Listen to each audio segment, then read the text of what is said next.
Bonsoir. Ce soir, c'est Mamie qui raconte l'histoire de l'hirondelle et du vent d'orage. Il était une fois dans une clairière ensoleillée, un grand chêne où vivait une bande de petits oiseaux joyeux. Ils passaient leur journée à chanter, à jouer à cache-cache entre les feuilles et à rêver au grand voyage qu'ils feraient peut-être un jour. Un matin, une hirondelle voyageuse arriva, les ailes encore fatiguées d'un long périple. Elle se posa sur une branche près d'eux et dit d'une voix douce mais sérieuse : « Mes amis, j'ai traversé montagnes et rivières et j'ai vu quelque chose de très important. Un terrible vent d'orage se prépare. Il est puissant, colérique et il pourrait déraciner les arbres. Vous devez vous mettre à l'abri et vite. » Les petits oiseaux se regardèrent, surpris.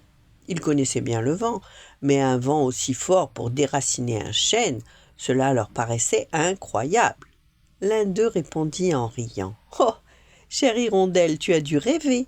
Ici, le soleil brille toujours. » Un autre ajouta : « Le vent d'orage, on ne l'a jamais vu, alors il n'existe sûrement pas. » Mais l'hirondelle secoua la tête. « Il existe bel et bien et il approche. Je vous en prie, cherchez une maison, une grotte, n'importe quel refuge solide. » Cependant, les petits oiseaux étaient trop occupés à chanter et à jouer.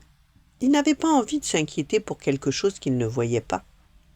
Alors, l'hirondelle, voyant qu'ils ne l'écoutaient pas, reprit son envol pour trouver son propre abri. Les jours passèrent. Le ciel devint gris, puis violet. Les feuilles se mirent à frissonner comme si elles avaient peur, et soudain, un énorme grondement retentit. C'était le vent d'orage. Il souffla, tourna, hurla comme un géant fâché. Les petits oiseaux, pris de panique, tentèrent de se blottir dans les branches du chêne, mais le vent était si fort qu'il les faisait tomber presque au sol. « Oh non !» pleura l'un d'eux, « si seulement nous avions écouté l'hirondelle !» Au plus fort de la tempête, l'hirondelle réapparut, protégée par une petite cabane de pierre qu'elle avait trouvée. « Venez vite !» appela-t-elle. Les petits oiseaux battirent des ailes de toute leur force et la suivirent à l'intérieur juste à temps. Le vent rugit encore, mais les murs solides les protégèrent jusqu'au retour du calme. Quand l'orage fut passé, les oiseaux sortirent encore tremblants, mais sains et saufs. « Hirondelle, dit le plus jeune, nous sommes désolés. Nous aurions dû t'écouter. Merci de nous avoir sauvés. » L'hirondelle sourit. Même quand on ne veut pas y croire, un bon conseil mérite d'être entendu.